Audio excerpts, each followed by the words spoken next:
So doing your own printing at the organic school was a big thing. I can remember Kenny Kane and I slaving over the most incredibly antique mimeograph machine to put out a school newsletter when we got to be high school students. So we were always involved in that kind of activity. Even,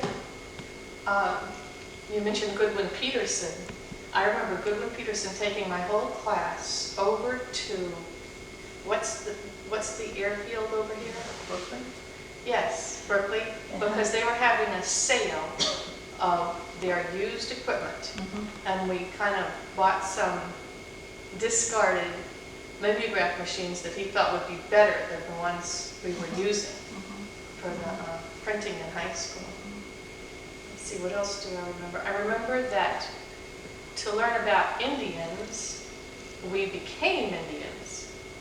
We took names, we made our own costumes out of some kind of primitive burlap and cloth. I remember making teepees, I remember cutting the poles and wrapping them. They were big enough for 5, 6 of us to go in at one time, which, I mean, no child can ask for anything better than that. And we cooked our food. I think the teachers helped us look into how Indians might have cooked their food, and we gave it a shot. I remember eating half-baked potatoes that, sort of burned on the outside, and they just tasted delicious. Let's see, what else I remember. I remember spending great amounts of time in the woods. We would pick those berries and mush them up. And I don't think that you can do anything for children that is better than those kinds of activities, no matter what anybody says. And the idea of this guy Whittle coming along and giving a kid a computer, and calling that education just astounds me. Right.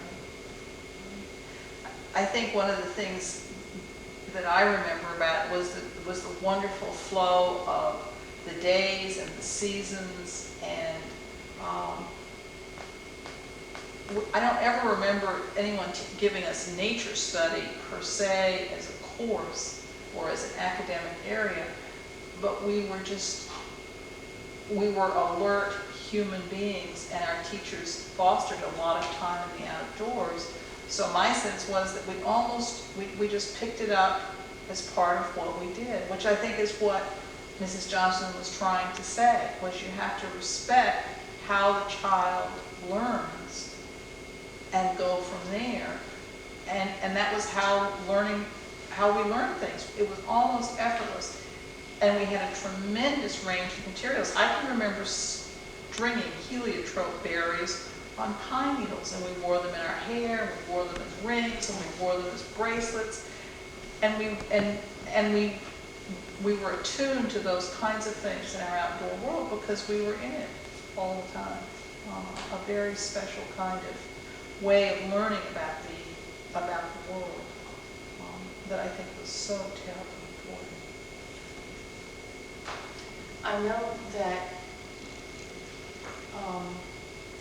in looking back, it's the arts and crafts and dance and music that were the beloved part of the curriculum to me.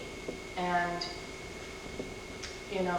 Dot Kane mentioned to us if we could talk about the academic antecedents.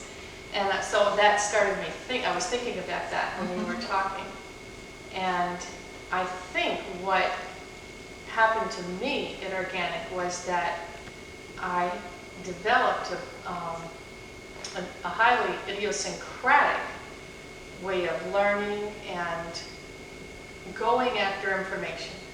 What I learned was how to go after information and pose questions. And it worked fine as long as I was in Organic. But when I went to college, I didn't have, I think, good guidance about what college I should go to and for like I wanted to be independent of you, you know, not go to Bennington. So I picked a college that was traditionally academic.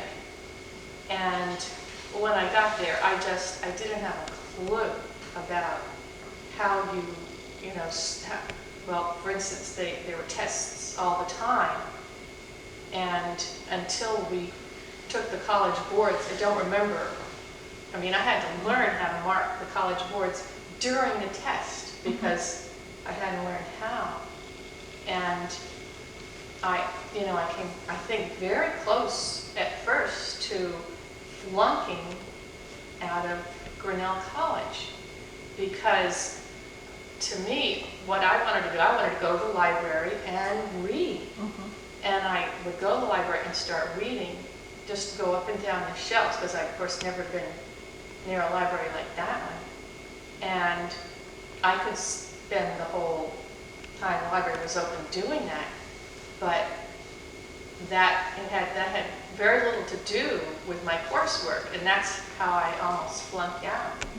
And I had to learn how to do what all the other kids were doing, which was study the textbook and, you know, more or less commit it to memory to succeed. And it wasn't until my senior year when there was a lot more freedom and some independent study, and where a lot of my final exams were orals, that, you know, I was successful academically.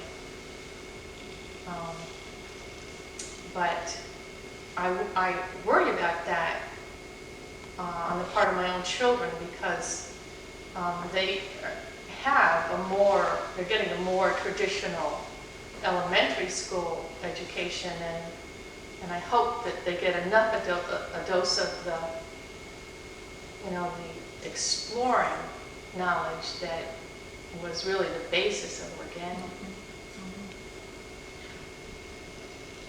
If I remember about the academic part of it, it seemed to me as if it was part of that, particularly in the elementary grades. It was part of that joyous exploration of the world that I think we were embarked on. I remember Mabel Gender's classroom, which is what I moved into after I had second grade. I moved to the Second Life, and I had Mabel for third, fourth graders. I guess all three of us did. And she remains for me just a really wonderful memory of a teacher who kept us moving forward, but with a sense that it was all the time that it was self-directed. The other thing that I think we have to say about the organic school was that it was operating on a shoestring, and there was not a lot of money to put elaborate things into a classroom, and yet I don't think we ever felt deprived. And I can remember that because my reading skills, because I'd come out of that first grade experience, where my reading skills were somewhat ahead of my class, so they were catching up with me very, very quickly.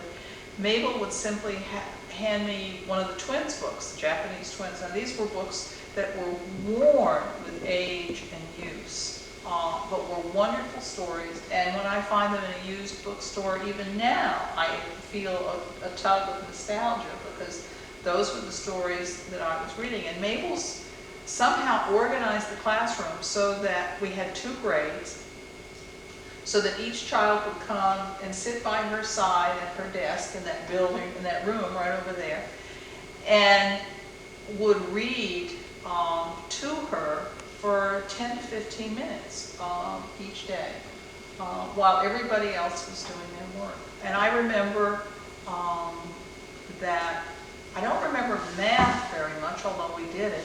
I do remember the reading, because it was so much part of what I loved to do. We did a lot of geography study, and each room had a big sand table where you worked out geography problems. That's right. In a very real kind of way. We studied China in this room, we studied Hawaii with Mabel, and Louise